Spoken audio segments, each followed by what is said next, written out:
Squat and hip hinge definition. Following is the definition of a squat and hip hinge. This is included so that you understand when something turns into a squat or when something is a hip hinge. Definitions of the squat. Movement. Torso remaining as much as possible in the vertical plane. Hips always moving down in the vertical plane. Hinge joints. Hips, knees, and ankles. A squat is performed in the standing position with the objective being to move the hip joints as close to the ground as possible. This is achieved through flexion in 3 joints: flexion in the hip joints, flexion in the knee joints, and dorsiflexion in the ankle joints. If flexion is achieved in any of the joints that define the squat, but no maximum depth is achieved, then it's further defined by the approximate height.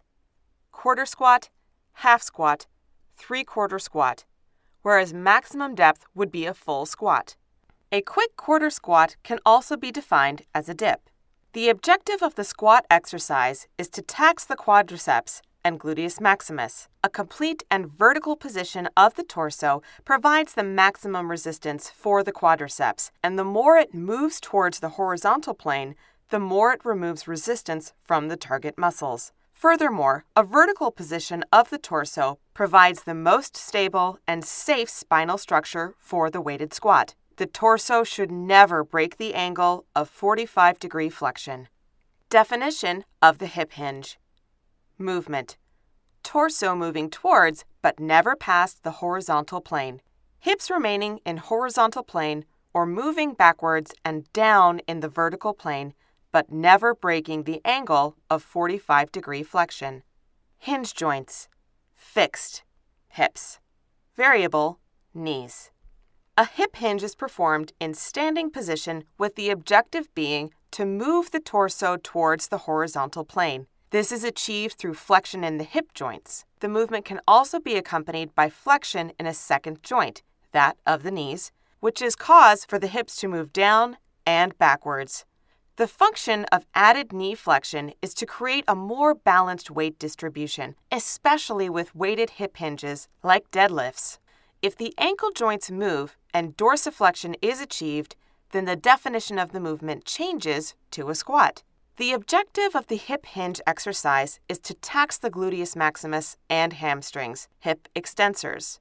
A completely horizontal torso provides the maximum resistance for the hip flexors, and the more it moves towards the vertical plane, the more resistance is removed. A maximum recommended hip flexion is 45 degrees for weighted hip hinges. See page 82 for a diagram of how to hip hinge correctly. See page 83 for a diagram of hip hinge movement pattern.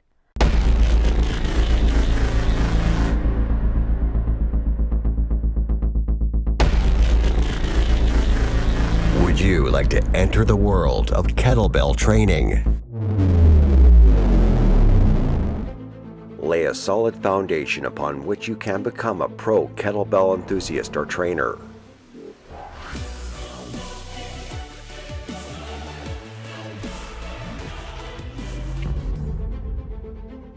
Learn how to train with one portable, versatile tool which allows you to perform compound exercises, train unilateral, and in every aspect of fitness imaginable: cardiovascular endurance, flexibility, mobility, strength, agility, muscular endurance, and much, much more.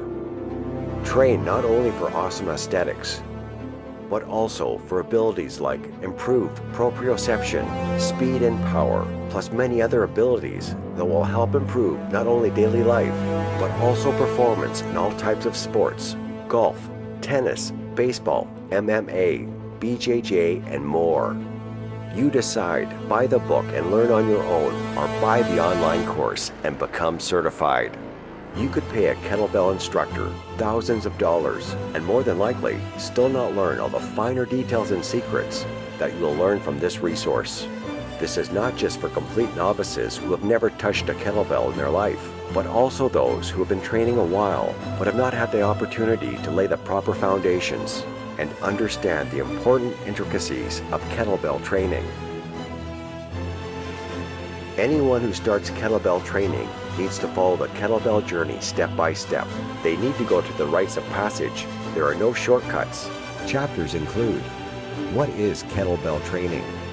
Kettlebell safety, how to warm up for kettlebell training, how to choose your kettlebell, kettlebell grips, basic double arm swing instructions, kettlebell racking and cleaning, kettlebell pain, kettlebell golden rules, progression for beginners, overhead press, rows, stretching.